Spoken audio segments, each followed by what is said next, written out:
ভগবান প্রতিজ্ঞাবদ্ধ হলেন, যে চিড়ে তুই আজকে দিতে চাইছিস না, তো দ্বিধা হচ্ছে।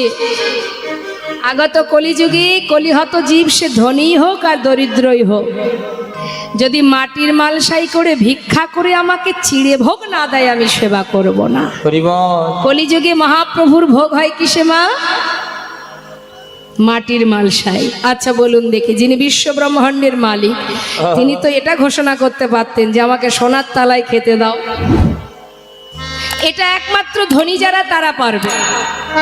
একজন ধনী ব্যক্তি সোনার থালা তৈরি করে ভগবানের সেবা দেবে, কিন্তু যারা দিনহীন কাঙাল, হরিবল হরিবল, যাদের নিজেদেরই অন্ন কপালে জোটে না, তারা কি করে সোনার থালা বানিয়ে ভগবানের সেবা দেবে?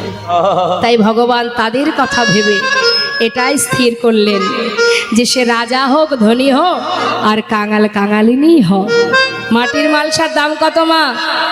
5 টাকা 10 টাকা, তাই তো? যাতে সবাই আমায় সেবা দিতে পারে। নিতাই গৌর হরি হরি বল, নিতাই গৌর হরি বল।